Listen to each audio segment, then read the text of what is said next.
Ok, se supone que ya estamos en vivo. Vamos a darle unos minutitos a las que las personas se vayan conectando. Porque como saben, siempre hay un poquito de delay con la plataforma en lo que se transmite en vivo, entonces hay que dar un brequecito. Yo voy a chequear también para estar segura desde el teléfono.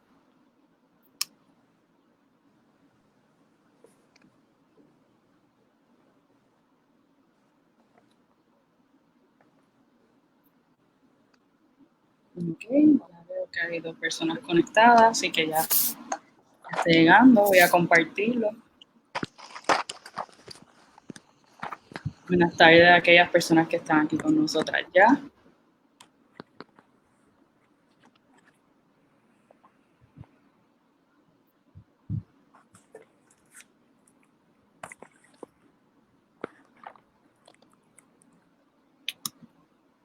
Bueno, en lo que damos un brequecito, les voy a aquellas personas que es la primera vez que se conectan a uno de nuestros microtalleres, pues les doy la bienvenida y les explico que el último más o menos mes, un poquito más, hemos estado haciendo una serie de microtalleres como parte del proyecto de la Ruta de las Mujeres, que es una iniciativa de apoderamiento político de Proyecto Matria. Y pues queríamos brindarle información valiosa sobre diferentes temas que son pertinentes en este proceso eleccionario. Y pues hemos estado con diferentes personas invitadas todos los miércoles y los domingos. Este ya es nuestro penúltimo microtaller. El domingo tendremos el último justo antes de las elecciones, así que les invitamos a que nos sigan y estén pendientes a todo lo que vamos a estar también publicando a lo largo de esta semana. Ahí te me fuiste, ahí volviste, Loti. Bueno, ya son las 1:02 y no queremos quitarles más tiempo. Recuerden que después pueden ver este video grabado y saludo también a aquellas personas que lo están viendo grabado. Hoy estaremos conversando con María Dolores Pernos, quien es abogada, feminista y la primera procuradora de las mujeres. Bienvenida, gracias por estar con nosotras. Encantada, Isabel, gracias por la invitación a ustedes y al proyecto de Ruta de las Mujeres. Gracias, pues el tema de hoy, como ven en la pantalla, es para hablar un poco de mujeres en espacio de tomas de decisiones. Estaremos conversando, ¿verdad?, cuál es su importancia y cuáles son esos efectos o consecuencias, pues positivas o negativas que pueden tener que más mujeres y diferentes tipos de mujeres estén en estos espacios en donde se toman decisiones importantes. Entonces empezamos un poco ya por ahí mismo. ¿Cómo nos puedes explicar, Tati, a qué nos referimos a esos espacios de tomas de decisiones? Bueno, tal vez es mejor empezar diciendo que en una democracia como la que se supone que vivamos, ¿verdad?, con la definición más sencilla, que fue aquella que hizo Abraham Lincoln en Gettysburg, del gobierno por el pueblo, para el pueblo, del pueblo. Pues si uno examina esos 3 requisitos para saber si estamos realmente en una democracia, nos encontramos con que hay incumplimiento de parte de la realidad donde estamos viviendo. Pues podemos aceptar que vivimos en un gobierno que es por el pueblo, aunque dejamos la discusión de la soberanía aparte, pero es por el pueblo. Porque aquí hay elecciones, hay un sufragio universal, se permite la votación de todo el mundo, se inscribe el que quiere, y en ese proceso pues, las mujeres somos la mayoría de la población y la mayoría de los electores hábiles para votar, por lo menos ahora mismo, este 3 de noviembre próximo. Pero el tercer requisito es el que realmente preocupa, porque es el requisito de para el pueblo. Entonces, si es por el pueblo, del pueblo, para el pueblo, ¿quiénes son los que están tomando las decisiones para el pueblo? Y ahí enfrentamos el primer problema, que es el problema de cómo se escogen los candidatos para que nosotros podamos votar como electores. Y la importancia es que son posiciones que escogemos donde se toman las decisiones fundamentales de nuestra vida. Así que la importancia de estar en las posiciones donde se toman las decisiones es que de eso va a depender nuestra calidad de vida. Se le da prioridad a algunas cosas, no se le da prioridad a algunas cosas. Y lo que hemos visto, y yo hice un ejercicio, de hecho, una vez estando en el salón de clases, en un curso sobre igual protección de las leyes, examinamos cuáles eran los proyectos que se radicaban, quién los radicaba, cuáles se aprobaban y cuáles no se aprobaban, ni siquiera pasaban a comisión o no salían de comisiones. La conclusión del grupo de estudiantes es que cuando examinamos cuáles fueron los intereses que se quedaron fuera de consideración, había una mayoría de proyectos que beneficiaban a las mujeres que nunca se aprobaban.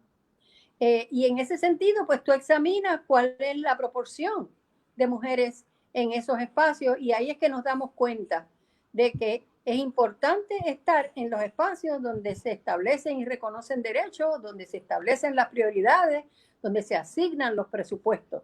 Esa es la importancia de estar en los foros donde se toman las decisiones. ¿Quién se va a beneficiar de las decisiones que se toman en esos foros?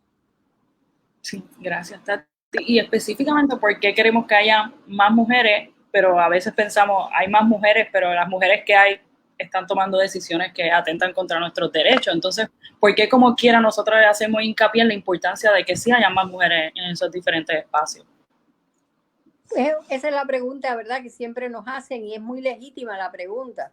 Pero yo creo que debemos hacer más análisis más sofisticado tal vez. Por ejemplo, si no hay mujeres de ninguna naturaleza, de pensamiento, ideología, el tema de las mujeres muy probablemente no se toque nunca. Porque una sola persona o ninguna va a pensar en la perspectiva de las mujeres, desde los ojos de las mujeres, desde las experiencias de las mujeres. Porque examinando, por ejemplo, como hemos hecho los programas, las plataformas de los partidos para estas elecciones, vemos que muchos de ellos hablan en masculino, como si los hombres y las mujeres viviéramos exactamente el mismo tipo de vida. Y no es así. Las mujeres somos la mayoría de los pobres. ¿Por qué? ¿Por qué es eso? Eso no es por mandato divino, eso no es un castigo porque hemos hecho algo malo. ¿Qué es lo que hace que las mujeres estemos siempre en esa mayoría recibiendo la pobreza, recibiendo la violencia? Porque no hay políticas públicas que estén dirigidas a atender esa situación. ¿Por qué las mujeres que son cuidadoras se quedan en la casa cuidando a los niños, los viejos, los ancianos, los encamados, la comida, todo? Llegan a la vejez y no tienen nada porque no hay un seguro social para ellas, porque no hay ningún tipo de subsidio, porque no hay ningún tipo de reconocimiento al valor social del trabajo que realizan. ¿Y por qué no hay políticas para eso? ¿Por qué no se ha priorizado? ¿Por qué se gastan dineros en tantas cosas y no se atiende esa miseria en la que viven tantas mujeres viejas nuestras, sobre todo en los campos? ¿Por qué? Así que es el hecho de que, y hay estudios que lo reflejan, ¿verdad? Que si tenemos una masa crítica, numéricamente estoy hablando, solamente numéricamente, una masa crítica de mujeres en las posiciones decisionales, en los foros donde se toman las importantes decisiones y se identifican las prioridades, va a haber una diferencia en las condiciones de vida sociales y políticas de esas mujeres. Claro está, no es lo mismo que tengan una visión de defensa de las mujeres, que tengan una sensibilidad, que se hayan dado cuenta de que hay mecanismos para hacer mayor equidad, para hacer una sociedad más justa. Pero el mero hecho numérico es importante para nosotras. Y la experiencia nos lo ha demostrado. Cuando hemos tenido más mujeres en el gobierno, han resultado políticas superiores para las mujeres en términos de su calidad de vida. Sí, gracias, Tati. Y entonces yo te pregunto, ¿cuál es el panorama actual en Puerto Rico? Yo sé que por lo menos Proyecto 85, que ha sido una organización que ha visibilizado bastante también y ha podido recoger los datos de cuál es la representación de las mujeres en la política pública, pero también quizás a nivel internacional, ¿cómo está este tema? Es una realidad la desproporción de mujeres en los gobiernos, ha sido una realidad en nuestra América, pero ya hay países que han superado por mucho la realidad numérica de la representación de mujeres que tenemos en Puerto Rico, ¿verdad? Lo vemos en Europa, en distintos países europeos, vemos la presencia fundamental de mujeres en puestos políticos. Lo vemos en España, lo vemos en Francia, lo vemos en Alemania, ¿verdad? Merkel es una es un ejemplo extraordinario de un liderato no tan solo en su país, sino en toda la Unión Europea.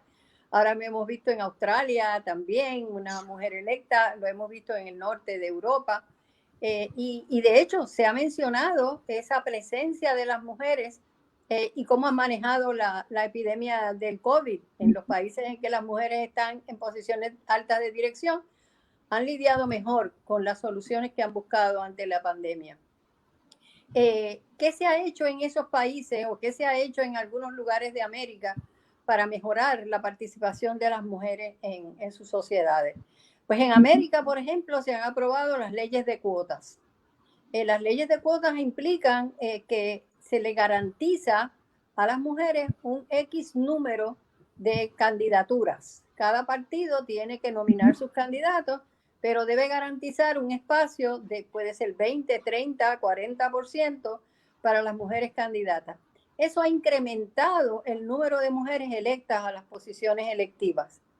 Los partidos han buscado las maneras de usar triquiñuelas para ponerlas en unas listas sabiendo que no pueden ser electas de las maneras que las ubican. Pero con todo y esos obstáculos y limitaciones, las mujeres han aumentado en número su participación en los parlamentos. Lo hemos visto en Chile, lo hemos visto en Argentina, en el que han llegado a ser la mitad de las parlamentarias, ¿verdad? El problema que tenemos es que hay que tener fuerza. El movimiento de mujeres en la calle tiene que tener fuerza política, desarrollar suficiente, y ahí vuelve la masa crítica. Si tú tienes un movimiento en la calle que tiene una masa crítica que impacta, tú vas a lograr una ley de cuotas que se apruebe, aun cuando no estás en mayoría en ese momento en la aprobación de la ley de cuotas, pero tienes la presión de la calle que es fuerte. ¿Y dónde hemos visto que no se han aprobado las leyes de cuotas? En Centroamérica. Centroamérica no ha podido aprobar las leyes de cuotas y ahí es donde vemos que las mujeres tienen menos poder. Ahí hay un gran poder de los sectores religiosos. Vemos el caso de Honduras, vemos Guatemala, vemos Nicaragua inclusive, con la alianza que se hizo entre... A mí se me trancó, si nos están viendo un minutito, no sé si es mi internet o la de Tati, si nos pueden escribir, si nos ven,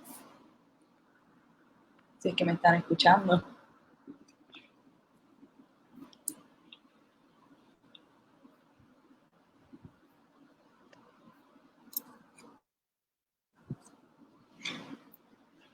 Vamos a ver, un momentito, si están aquí, disculpen, ¿no? Ahora volvimos, creo que se trancó, se ven, ok. Volvimos. Se ve y se oye, súper, aquí estamos.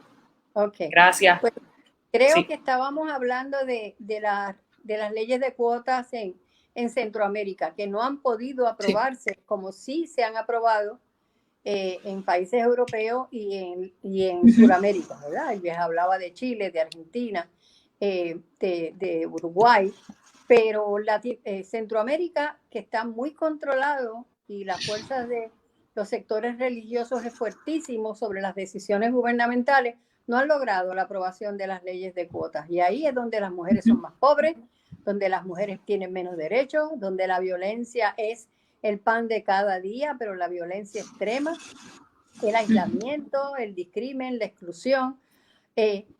Puerto Rico, que en muchos aspectos está más adelantado en términos del nivel educativo que han alcanzado las mujeres, el nivel de profesionalismo que han alcanzado muchas de ellas en áreas que antes eran exclusivamente masculinas, como el derecho, la ingeniería, la medicina. Pues no podemos aprobar una ley de cuotas. ¿Por qué no la podemos aprobar? Porque el Tribunal Supremo de los Estados Unidos decidió hace ya muchos años que las leyes de cuota, en ese caso que lo decidió era una ley de cuotas para beneficiar a la comunidad negra en los accesos a las universidades y a los estudios universitarios, eran inconstitucionales porque violentaban la igual protección de las leyes contra la población blanca. Y no hemos podido entonces establecer una ley de cuotas porque tenemos que regirnos por esa decisión del Tribunal Supremo de los Estados Unidos, que para nosotros es mandatorio. ¿Cuál es el remedio entonces si no tenemos disponible el que ha sido el mejor mecanismo para aumentar la presencia de las mujeres en los foros decisionales legislativos, que son los más importantes, porque ahí es donde se toman las decisiones de presupuesto, de prioridad, de programas, de derechos, de quitarlos, de ponerlos. En Estados Unidos, como no pueden hacer ley de cuotas, igual que nosotros, los partidos han tomado entonces la decisión de actuar, aquellos partidos que quieren, ¿verdad? Es voluntario. Lo vemos en el Partido Demócrata. El Partido Demócrata en Estados Unidos ha impulsado proveer unos mecanismos. ¿Cuáles han sido esos mecanismos?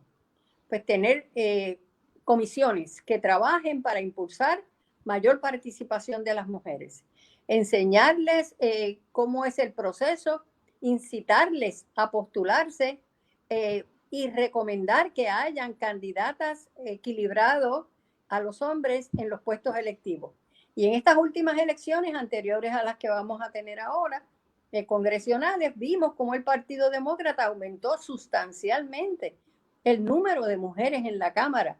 Y recordamos esa sesión inaugural donde todas se vistieron de blanco y se notó todo ese grupo de mujeres vestidas de blanco en el Congreso. Hicieron gestiones específicas para ello.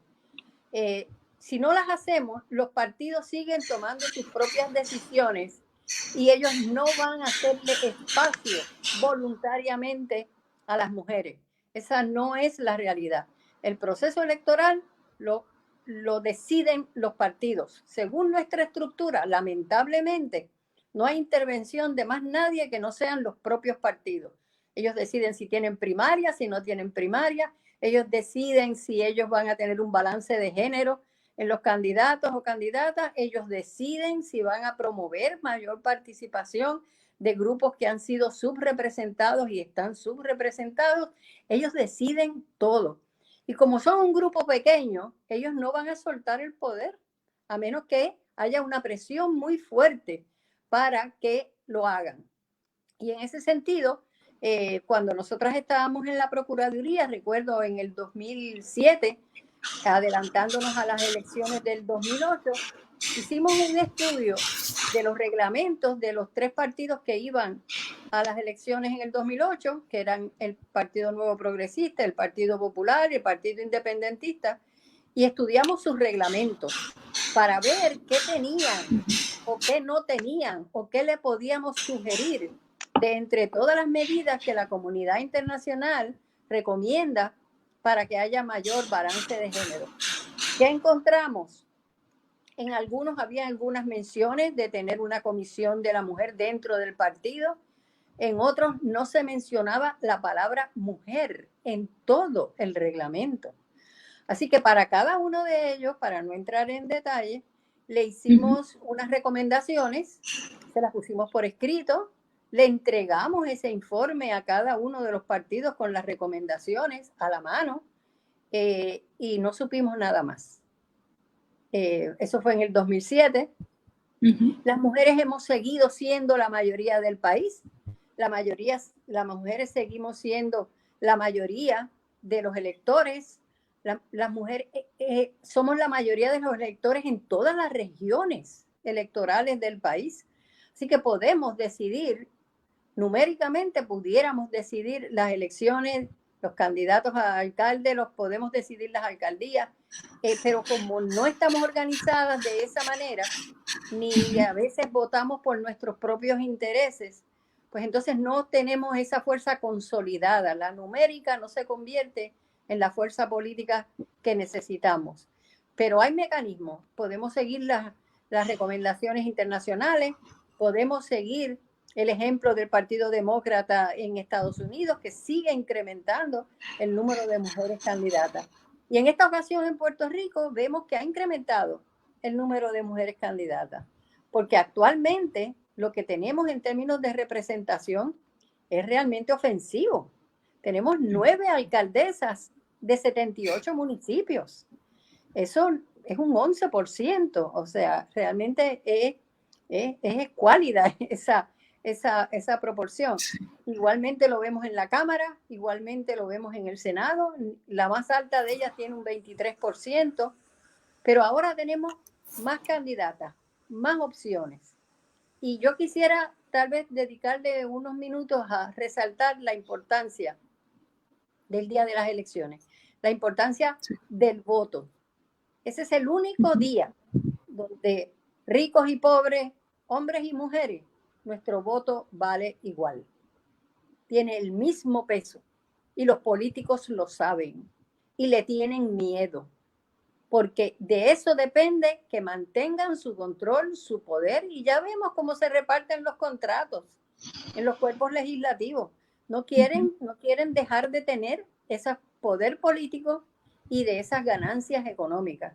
Así que nosotros tenemos que darle mucho peso a ese proceso electoral, que es el único mecanismo que tenemos para hacer un cambio trascendental en nuestra historia y en nuestro futuro como mujeres.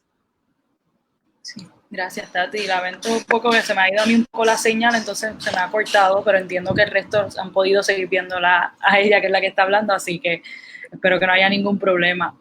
Y te quería, bueno, ya estás hablando de las elecciones, ¿verdad? Y te pregunto, ¿qué consejos tú tendrías también para las mujeres, como tú dices, que de igual importancia la resistencia en la calle o la organización desde el pueblo, que vaya de la mano con las diferentes personas del gobierno y que haya mejor representación de las mujeres y que ocupemos más espacio?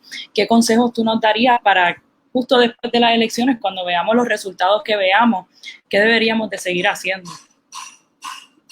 Bueno, se me quedaba un punto que es importante antes de sí. Pasemos al día después. Perfecto, sí, lo que quiero. Además del numérico que hemos estado hablando, que le he dedicado más tiempo, tenemos que evaluar quiénes son esas candidatas que han surgido. No hay duda de que hay más candidatas ahora mismo. Yo creo que Proyecto 85 ha hecho un trabajo extraordinario en levantar ese tema en la discusión pública, pero tenemos muchas mujeres comprometidas con las luchas de las mujeres, de la comunidad LGBT, contra el discrimen, contra el racismo, contra la violencia, y esas están en la papeleta y debemos respaldarlas. Pero igualmente, no todas las mujeres que están en las papeletas están ahí para defender nuestros derechos. Muchas precisamente están en la papeleta con el exclusivo propósito de llegar a la legislatura y derogar leyes que reconocen nuestros derechos, derogar leyes que hemos luchado para alcanzar, para poder vivir una vida más digna, más libre de violencia. Y a esas compañeras, personas, hombres y mujeres, hay que votarles en contra. Nosotros tenemos que repudiar esas personas que nunca, pasados tantas décadas, han hecho gesto alguno afirmativo para defender nuestros derechos. Estamos en peligro porque hay obviamente una movilización de las fuerzas retardatarias, de las fuerzas fundamentalistas religiosas sobre todo, para ocupar unos espacios y eliminar y limitar los derechos que hemos logrado alcanzar en las últimas décadas. Pero como tú bien planteas en tu premisa, al otro día de las elecciones, no importa lo que suceda, no importa los logros que tengamos, que yo estoy segura que vamos a tener, hay que seguir fortaleciendo esos grupos, esas instituciones, esos colectivos, esas organizaciones no gubernamentales de mujeres que trabajan con tanto sacrificio a través del tiempo para que las mujeres tengan mejores condiciones de vida, libres de violencia, libres de pobreza. Hay que seguir organizándose porque la experiencia en Puerto Rico nos dice, y esto es consistente, que cada vez que hemos tenido un logro, sobre todo logro legislativo, se dan tres condiciones fundamentales. Una, que tengamos alguna legisladora comprometida. Así fue cuando se logró el cambio y la transformación y la reforma del Código Civil con la representante Olga Cruz Jiménez. Así fue cuando logramos las leyes contra el hostigamiento sexual y contra la violencia doméstica, porque estaba allí Belda González en el Senado y estaba Zaida Hernández en la Cámara. Ese es un aspecto importantísimo, tener siempre una persona comprometida totalmente con los derechos de las mujeres. El segundo elemento es organizaciones de mujeres activas, poderosas, consolidadas. En ambos casos que estamos hablando, había una presión de esos grupos, una presión en la calle, una presión pública para que se hicieran esos cambios y se lograran esas legislaciones de derechos humanos. Y en tercer ámbito, y ahí es triste lo que voy a decir, porque me tocó muy de cerca, es tener un instrumento desde el Estado. En un momento fue la Comisión de Asuntos de la Mujer, en otro momento la Procuraduría de las Mujeres, que unido a la legisladora comprometida y unido a las organizaciones de mujeres en la calle, se convirtió en un triunvirato poderoso para adelantar luchas de las mujeres. Lamentablemente, la Procuraduría de las Mujeres en los últimos años ha perdido su norte, no entiende sus funciones, así que las mujeres hemos perdido ahí un importante mecanismo que tenemos que repensar, que tenemos que evaluar, que tenemos que ver cómo y si es posible reformarlo o si tenemos que pensar en otro tipo de mecanismo, de otra forma, que logre la independencia de las presiones políticas, de las presiones sobre todo partidistas, de esas lealtades partidarias que se comen a la independencia de las personas. Nosotros en la elaboración de la ley que creó la Procuraduría incorporamos disposiciones para garantizar esa independencia de criterio y que la mujer que ocupara la posición viniera de las luchas, conociera las luchas y tuviera relaciones con todos esos estudios y organizaciones que conocían bien las dinámicas, los problemas, las soluciones que se habían dado a niveles internacionales, pero no la han cumplido, no le han hecho caso, no la han puesto en vigor. Así que tenemos que diseñar nuevamente cuál va a ser el mecanismo que va a apoyar las organizaciones de mujeres y a las legisladoras que estoy segura que vamos a tener en la próxima Asamblea Legislativa. Sí.